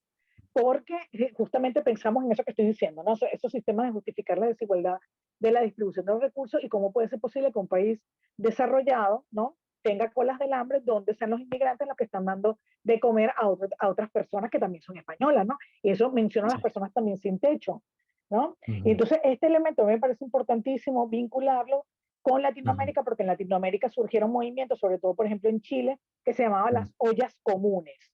Entonces, las ollas comunes, que fue un movimiento que se empezó a generar también en otros países latinoamericanos, fueron iniciativas comunitarias, ¿no? Que se cartografiaron también, donde se empezaron a hacer comidas, ¿verdad? Y cocinar para las personas de los propios barrios de la localidad.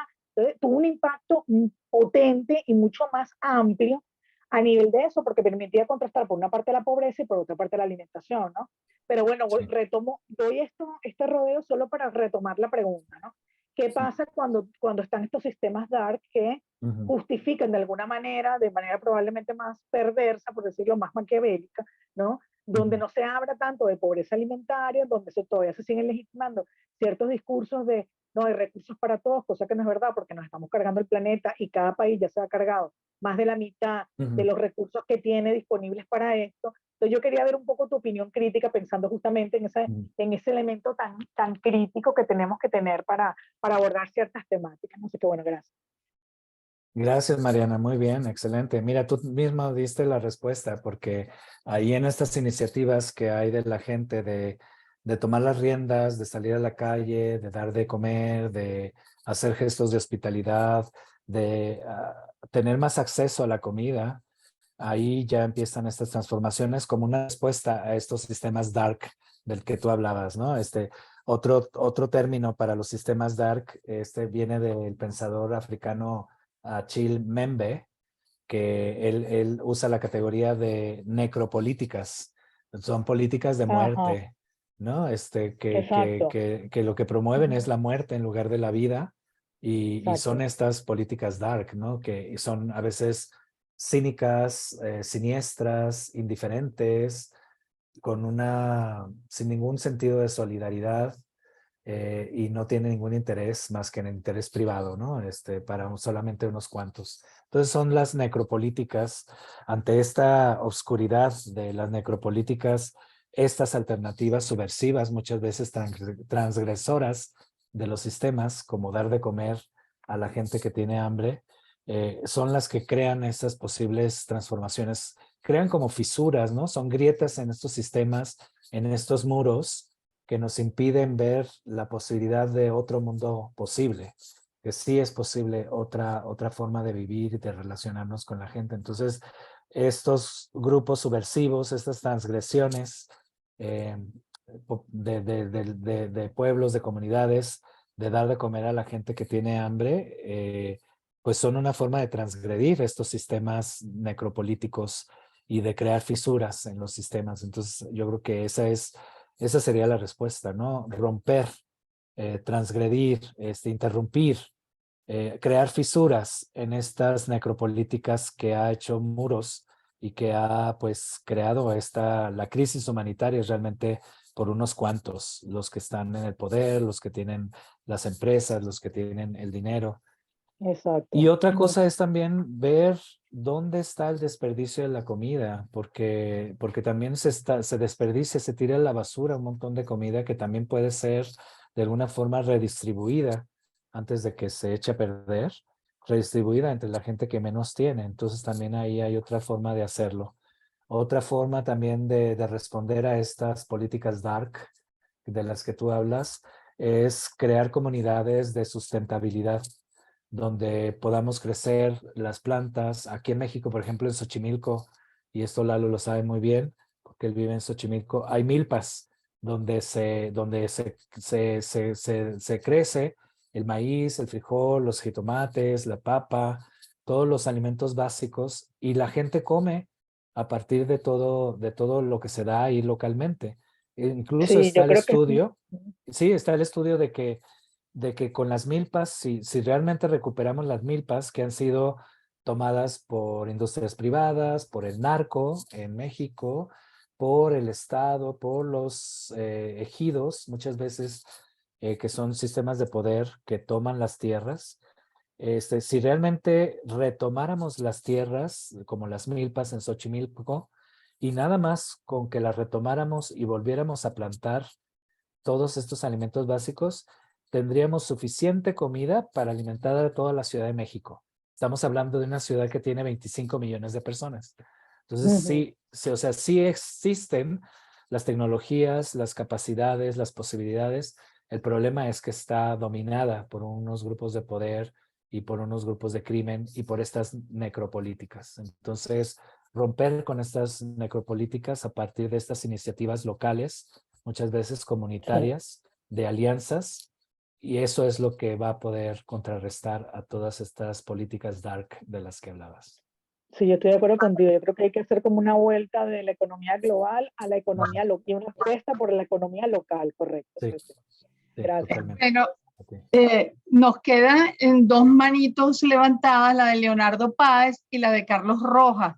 Cuando yo los oigo hablar a ustedes de necropolíticas, bueno, yo creo que tendríamos que hacer un conversatorio para hablar de las necropolíticas que se ponen en práctica en este país, que son muchas y algunas muy sofisticadas, que parecen otra cosa, pero son necropolíticas, son Ujú, maquillajes, son ujú, burbujas, Exacto. son tácticas de simulación, son ujú. tácticas de invisibilización frente a una cantidad de estrategias para mostrar otras lógicas que son las lógicas de la exhibición, del capital, del lavado de dólares, de, de, de todos esos sistemas terriblemente organizados en torno a esas otras lógicas, pero que no tienen nada que ver ni con la seguridad alimentaria, ni con el vivir, ni con la calidad de vida de la población, ni con el acceso, ni con la equidad. Entonces creo que un buen catálogo de necropolíticas pudiéramos tratar nosotros de recoger en este momento. Bueno, Leonardo tiene la palabra y preparado al bate Carlos Rojas. Hola, buenas tardes. ¿Cómo está, profe? Hola, ¿qué tal? ¿Cómo estás? Agradecido de usted por la invitación y me recuerda mucho a mi trabajo de grado de la corte pasada. Oyendo al doctor me llamó la atención, sobre todo, el tema de la triada que él plantea de abastecimiento, sobre abastecimiento y desabastecimiento en una sociedad como la que hoy en día tenemos, que muchas veces es individualista, ¿no? Donde vemos por nosotros mismos o por uno mismo antes de ver por el prójimo. Eso de dar comida al que tiene hambre o dar bebida o dar de beber al que tiene sed, a veces es complicado. No solamente porque no hay usted lo acaba de decir ahorita con lo de las necropolíticas que existen aquí como disfraces, pero sobre todo porque también hay gente que no está dispuesta a aceptar la ayuda que uno pudiese dar, ¿no? Se ve a veces en sociedades como estas que podría ser despectivo recibir ese tipo de ayuda. Lo vemos muchas veces en las industrias cuando damos comida a los trabajadores. Entonces, pareciera que la comida no dignifica el trabajo que se está haciendo. Es una perspectiva. Me gustaría saber cómo llevar esa teología emancipadora, esa alimentación de la teología emancipadora en esta tríada de abastecimiento, sobreabastecimiento y desabastecimiento. Muy bien, gracias. Muy buena pregunta. No sé si tenga las respuestas totales, ¿no? Porque es una pregunta compleja, pero yo creo que empieza con una actitud a partir de nuestros entornos en los que vivimos, en nuestra propia familia, de estar preguntándonos qué estamos haciendo con la comida, ¿no? ¿Cómo son nuestras prácticas alimentarias y cómo estas prácticas reflejan o no una ética alimentaria ante el problema de la crisis mundial? Entonces, una es una actitud de transformación y de cambio a nivel interno de nuestra propia familia, en nuestras propias comunidades, en las escuelas, en los trabajos, de qué manera estamos alimentándonos, de dónde viene la comida, cómo se transporta, etcétera. Todo eso es importante y ver de qué manera podemos cambiar nuestras propias prácticas alimentarias para que sean más justas y para que reflejen una verdadera ética responsable en torno a la comida. Entonces, en estos entornos locales es donde podemos hacer estas microtransformaciones. Pero también a nivel más general, exigiendo también políticas a nuestros gobernadores, a nuestros líderes y autoridades que nos representan en el nivel civil y en diferentes organizaciones, exigir también que haya mucho más justicia, justicia para los trabajadores, justicia para la tierra, justicia para los animales, justicia para el planeta.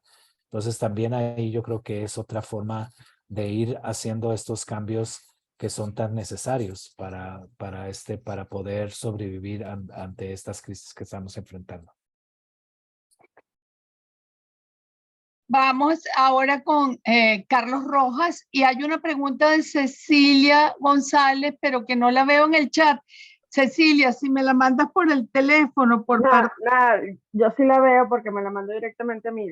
La puedo leer en lo que termine Carlos, la leo. Ok. Entonces vamos con Carlos Rojas y después vamos con Nasa. Ok. Hola, buenos días. Gracias a la profesora Karina y al doctor Ángel por esta gran iniciativa. Es la primera vez que yo estoy en un espacio como esto. Bueno, mi comentario, mi pregunta para el doctor Ángel tiene que ver por ese fenómeno que se ha visto desde hace unos años. Y aquí esto lo digo aquí diciéndolo libremente sin tener ninguna estadística oficial a la mano. Pero lo comento así, que es que, bueno, parece que hay un vuelco de lo que tiene que ver con el negocio gastronómico y el tema de la gastronomía, de lo que llaman 5 estrellas, que pasó de tener una visión muy europeizada de la cocina francesa, la cocina italiana, quizás parte de la cocina oriental, asiática. Ahora parece que en ese mundillo que se mueve mucho, se disfraza mucho con un tema de rescate cultural, pero yo creo que detrás de todo eso hay más que principalmente un tema de negocio y sobre todo un tema de que creo yo que hay un conflicto de clase en el sentido de que ahora lo que era lo cotidiano, lo tradicional en la alimentación en muchas personas, por lo menos en el caso por lo menos venezolano, con algunos alimentos que antes eran muy comunes, muy digamos, en el paladar común de la gente, ahora forma parte justamente de ese mundo de la gastronomía superior, de la gastronomía 5 estrellas. Un ejemplo muy particular que yo lo he vivido personalmente aquí en Venezuela, por ejemplo, en la parte noroccidental, el estado Falcón. Se consume mucho lo que es el tema de la carne de caprinos, ¿no? Ovejas, caprinos y todas esas cosas. Uno habla con la gente que tiene 70, 80 años ahí, ellos decían que ellos comían eso a diario. Ahora resulta que esos platos que tienen ese tipo de alimentos son de los más costosos y forman parte del menú de estos restaurantes grandes 5 estrellas. Y bueno, hay mucha gente, muchos chefs en la cocina profesional que están intentando de alguna manera con ese discurso, ¿no? De rescatar lo tradicional, de esa cocina latinoamericana, puede ser de Venezuela, de Perú, Ecuador, bueno, demostrar ante el mundo como diversa, sabrosa, nutritiva, todas esas cosas, pero sin embargo, esa es una cocina que, por lo menos así como se muestra, eso no está al alcance de prácticamente nadie, o sea, solamente de unos pocos. ¿Por qué? Porque no todo el mundo, digamos, podría costearse eso, ¿no? Ir a restaurantes para saborear, no sé, el mejor ceviche peruano, la mejor arepa venezolana, no sé. Entonces, o sea, la reflexión que yo hago, y tal vez quizás tal vez pregunta, es ver como que ahí en ese punto, como que ese tema de lo teológico, de lo sagrado, se pierde, ¿no? Se pierde y más bien, en vez de unir, la alimentación en vez de unir ahí, como, bueno, como pasa aquí en diciembre, que la comida siempre es el epicentro que une a la gente, a la familia, ahí se parece que hay una división económica, una división de clase, una división incluso, unas veces hasta racial. ¿Por qué? Porque acontece que, bueno, que tú tienes que pertenecer a cierto grupo social, cierto tema económico, para tú decir, no, mira, yo como tradicional, yo como con mi identidad, con mi país y todas estas cosas, ¿no? Porque, ¿qué pasa? Porque por el otro lado, si más o menos entiendo lo que comentó la profesora Karina de esa política negra que se aplica en la alimentación aquí en Venezuela, donde más bien se ha estandarizado por la crisis, se estandarizó por completo la dieta, porque ahora resulta que todos comen lo mismo, porque todos dependen de esa fulana bolsa que entregan aquí, ¿no? Y que recuerdo que al principio incluso entregaban una harina de maíz que ni siquiera tenía el sabor tradicional aquí en Venezuela, sino otra. Entonces, pareciera que ahora para ser tradicional, para forjar esa identidad, hay que tener mucha plata. O hay que justamente estar en ese tema, ¿no? Entonces, no sé, doctor Ángel, si usted ha abordado ese tema, o la profesora Karina, si han abordado ese tema, cómo lo han manejado. Y disculpen que me haya extendido tanto.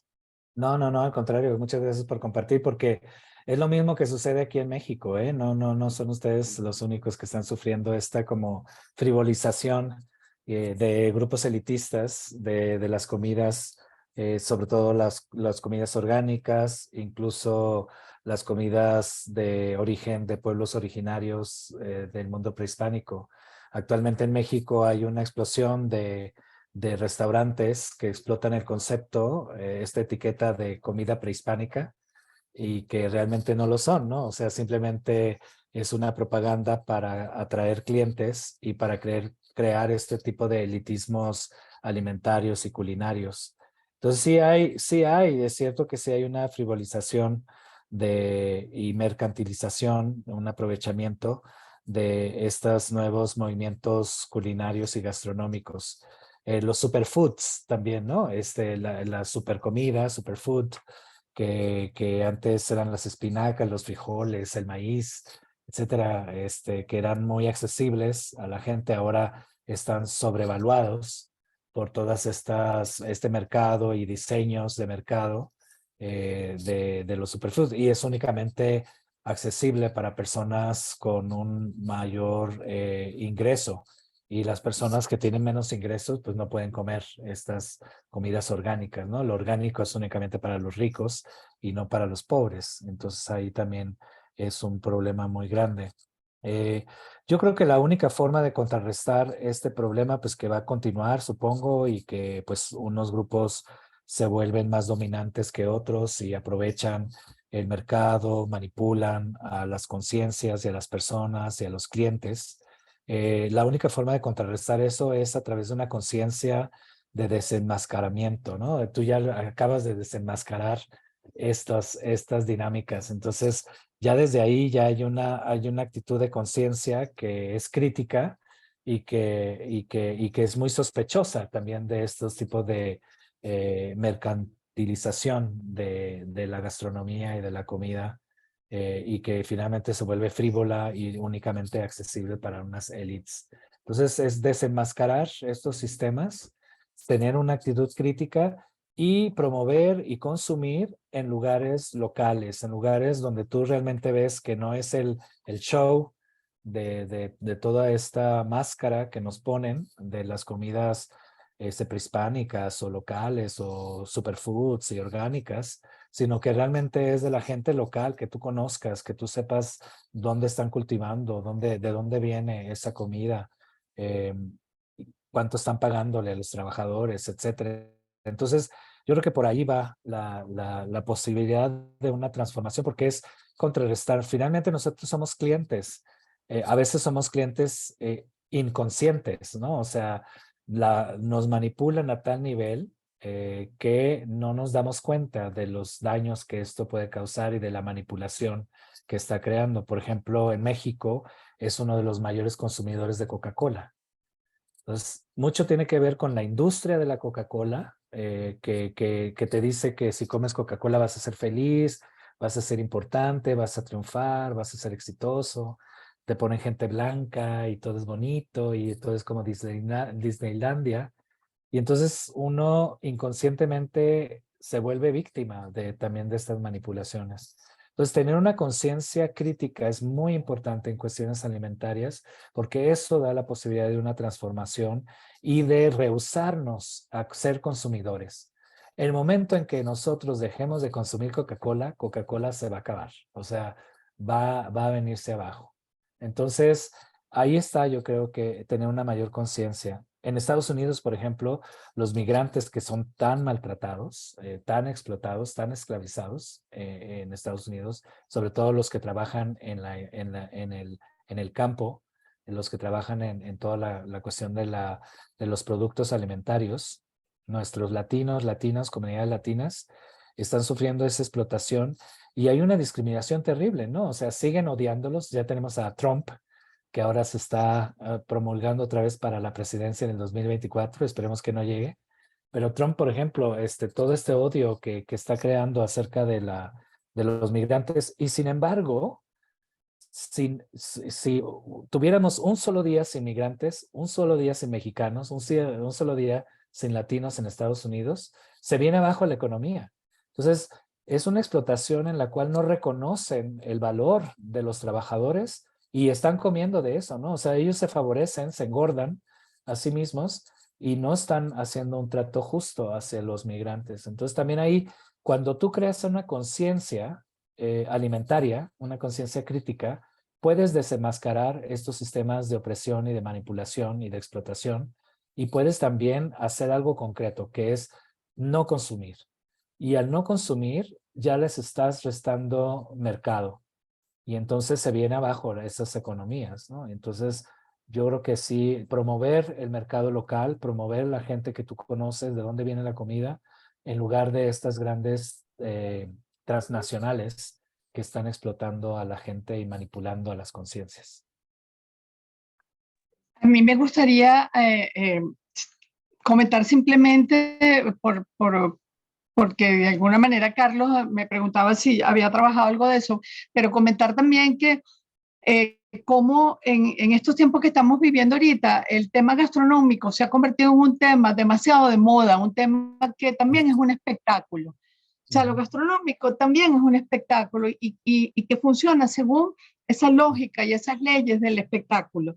Pero Sí. más que nunca, así como Ángel enfatiza la importancia de una conciencia desenmascaradora desde el punto de vista de nuestro papel como comensales y como consumidores, también es importante una conciencia patrimonial. ¿Qué nos ha pasado a nosotros? Que nosotros durante mucho tiempo, por ser un país petrolero, por una cantidad de razones que no vienen al caso mencionar ahorita, pero durante mucho tiempo ignoramos nuestra despensa, ignoramos nuestros sabores, ignoramos nuestro repertorio, ignoramos nuestras tradiciones y no le hemos dado el suficiente valor, no las hemos puesto en valor. Y esa puesta en valor tiene que ser un proceso educativo, tiene que ser un proceso de apropiación patrimonial de nuestros sabores, de nuestra despensa, de nuestras frutas, de nuestros alimentos, de nuestras preparaciones. Porque todo no se trata, hay espacio en el tema gastronómico, que es un tema demasiado amplio y demasiado diverso para los restaurantes de mantel largo y los restaurantes de no sé cuántas estrellas, pero hay un espacio fundamental que es el doméstico, es el familiar, es el local y es el regional. Pero si en ese espacio no hay conciencia de lo que tenemos y de lo que es nuestro y de lo que es bueno, saludable y bueno con la salud y buena con la naturaleza, no estamos haciendo nada. Y esa responsabilidad es nuestra. Sí, excelente. Sí, muy bien dicho. Amén. Bueno, le paso la palabra a Nashla para que lea la pregunta de Cecilia. Y de paso, no sé si vas a aprovechar de hacer alguna alusión a lo que Mariana preguntaba, Nash. Bueno, puedo echar el cuento de lo que hacemos con los profesores y cierro con la pregunta para que las respondan. Déjame prender la cámara. Bueno, con los profesores, Mariana dijo que lo hacemos con universidades públicas, solo lo hemos hecho con profesores de la UCB, la Universidad Central de Venezuela.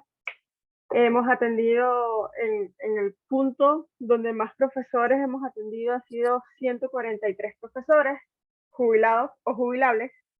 Porque hago esta distinción, porque aunque tienen la edad para jubilarse, no lo han hecho porque no les es rentable, ni monetariamente ni emocionalmente. Siguen dando clases y siguen manteniéndose dentro de la universidad.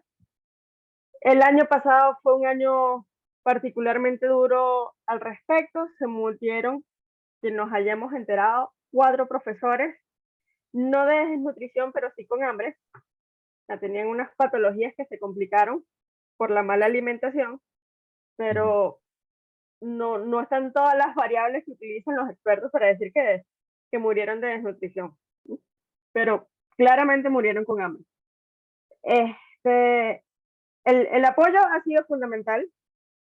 Les repartimos bolsas de comida mensualmente que tienen, bueno, proteínas, pero enlatados, no perecederos, lácteos, un poco variable la bolsa, sin embargo, no tiene ni proteínas frescas ni vegetales porque no tenemos capacidad de mantenerlas y asegurar la cadena de frío y todo lo que corresponde. Ahorita en este instante estamos atendiendo a 46. En algún momento entre el año pasado y se aumentaron los sueldos. Por mes y medio fue ligeramente suficiente para comprar alimentos, ya la inflación se los comió. El promedio de lo que está ganando un profesor universitario no llega a $100 mensuales. Y a todo esto se le suma que, bueno, que los profesores que le dedicaron su vida a la universidad tuvieron en algún momento capacidad económica, eran clase media, media alta, podían adquirir créditos, préstamos y compraron viviendas en lo que era en las zonas de clase media y ahorita los condominios se los están comiendo. Pero además de eso, son zonas donde no hay redes de apoyo. O sea, normalmente las redes de apoyo suelen estar en los sectores populares, en las comunidades rurales, en donde tienes iglesias, distintas congregaciones, distintas ONG haciendo sopas los sábados, entregando comida. Eso no ocurre en estos sectores. Entonces es una situación muy complicada porque además uno dice, no, es que los profesores universitarios de la primera universidad de este país están muriendo con hambre y al principio cuesta creerlo. Y en el medio también cuesta creerlo. Y si no te metes de cabeza, sigue pareciendo una locura esa frase. Sí. Pero bueno, Sí, en eso estamos y estamos qué bueno. de organizarnos para ampliarlo un poquito más y llegar a otros espacios. Eso, muy bien. Cierro con la pregunta de Cecilia. Dice, gracias al profesor Méndez, excelente contenido, me ha removido mucho. Quiero preguntar en relación a nuestros jóvenes, ¿cómo la teología puede ayudarlos para que sean mejores ciudadanos comprometidos con el planeta? ¿Y cómo las personas de las generaciones futuras? Y las personas de las generaciones futuras.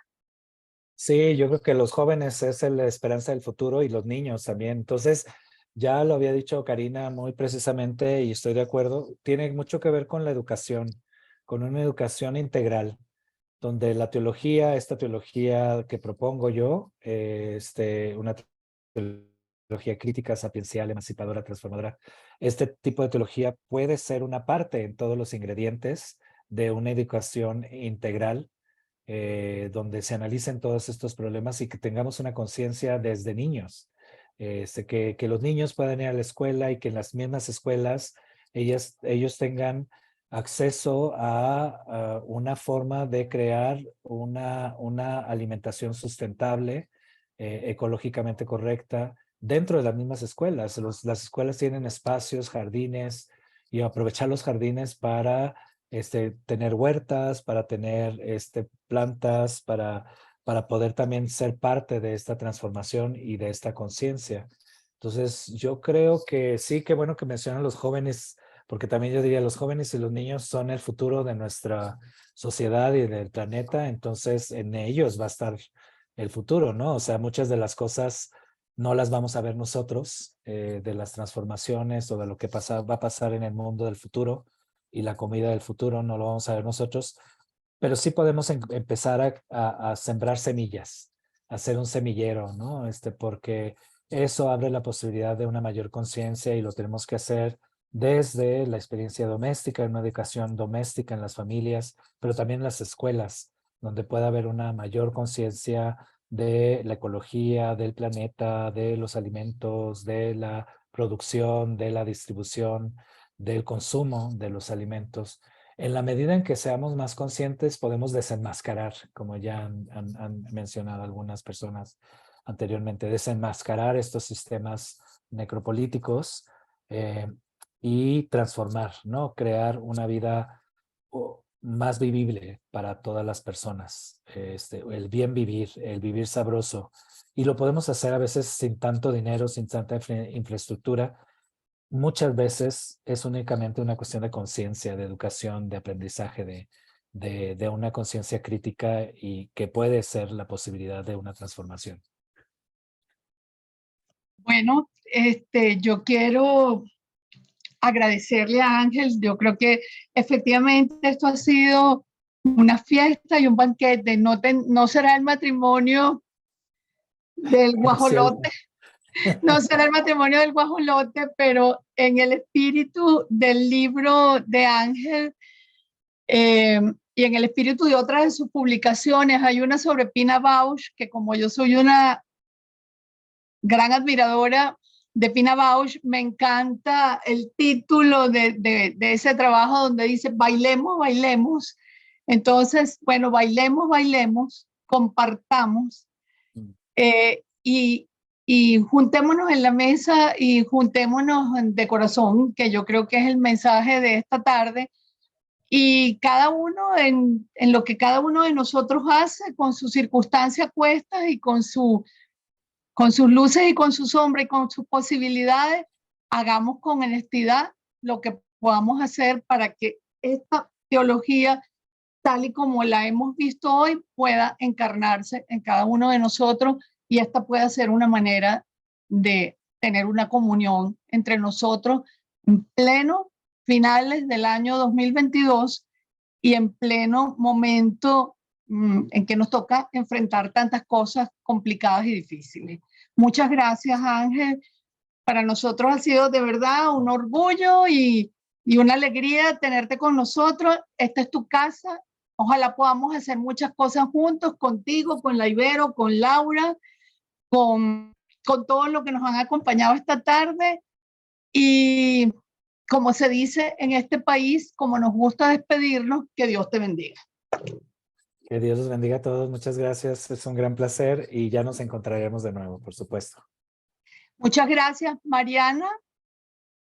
Por favor, te pedimos que despidas y cierres la grabación.